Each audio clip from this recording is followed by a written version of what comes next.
Taon-taon ang mga naniniwala o nakikisakay lang sa turong Kristyanismo sa Biblia ay kanya-kanyang pagdiriwang ng pagsapit ng Kapaskuhan o Christmas. Makikita ang pagpapaganda ng iba't ibang mga lugar sa buong mundo upang maging pasyalan at makiisa sa pandaigdigang selebrasyon ng Christmas season. Ngunit may napakalaking kulang ang ibalita kung ano ang magagawa ng isinilang na si Jesucristo noon. Sa isang sabsaban, siya ang anak ng Diyos na bumaba ng langit upang alukin ang makasalanang tao na tubusin ang kasalanan nila. Iligtas sa kasasadlakang impyerno ang kanilang mga kaluluwa sa kakilakilabot na kaparusahan na may pagdurusang matindi. Inaalok rin ni Jesus na bigyan ng buhay na walang hanggan ang mga tao, makarelasyon ang tao at pangunahan ang kanilang pamumuhay na maging banal, matuwid, nalalayo na sa mga kasalanan hanggang sa isama niya sa langit kung sila'y pumanaw o datnan sa kanyang muling pagbabalik kung papayag ang mga tao at tutugon sa kanyang paanyaya at kung ayaw nila ay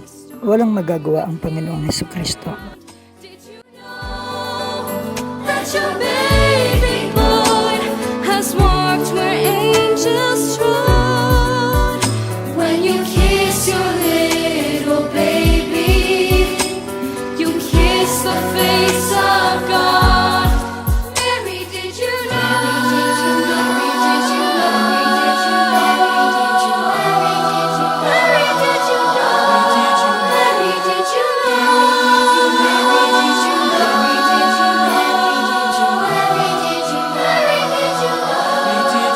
Mary, did you know? Mary, did you know?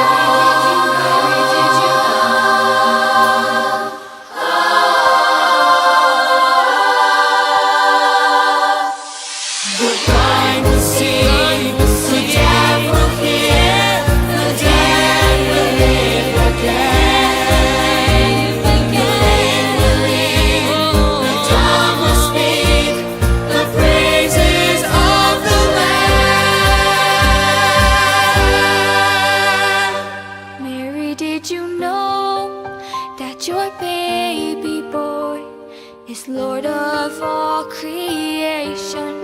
Mary, did you know that your baby boy would one day rule the nations? Did you know that your baby boy is heaven's perfect lamb? The sleeping child you're holding is the great I am.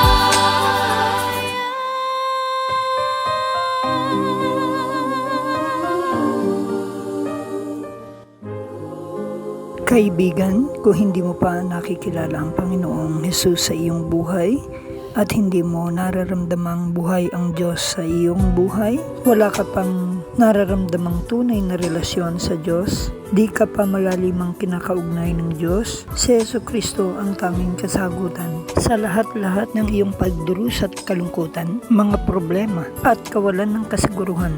Sa hinahanap mong kapayapaan, kaligayahan sa buhay na ito at sa kabilang buhay, maaari mo siyang pagtiwalaan, tanggapin ang alok niyang kaligtasan at pakikipagrelasyon. Inaanyayahan kita sa isang panalangin ng pagtanggap kay Jesucristo bilang magiging tagapagligtas ng iyong kaluluwa. Kung ito ang talagang nais ng puso mo, kaibigan, inaanyayahan kitang sumunod ngayon sa panalangin ito.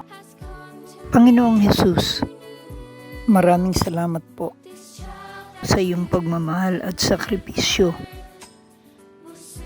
Namatay ka sa krus para sa aking kasalanan.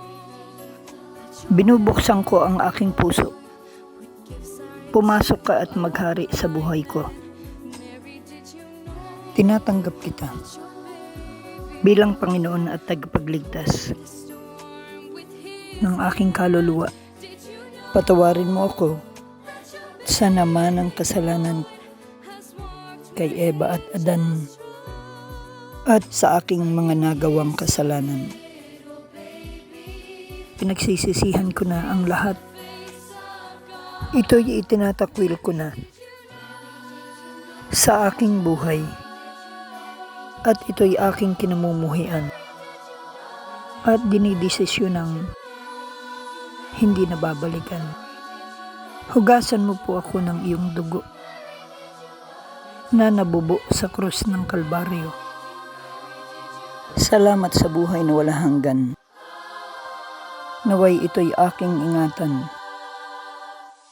Tulungan mo rin akong ituwid lahat ng aking naging pagkakamali.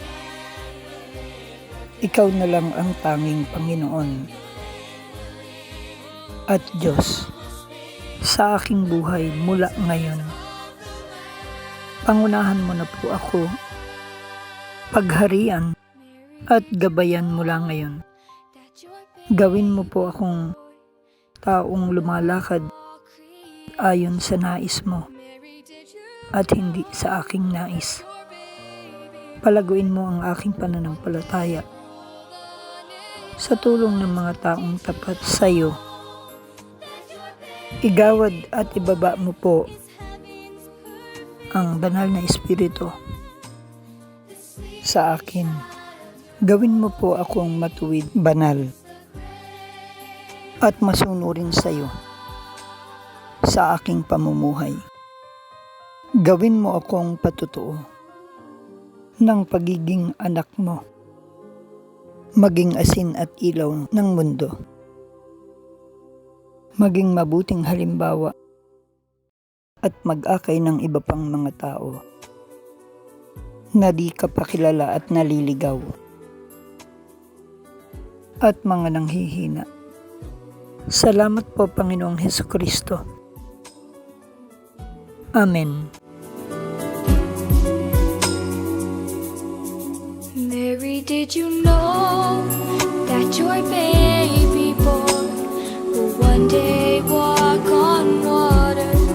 Mary, did you know that your baby boy will save our sons and daughters?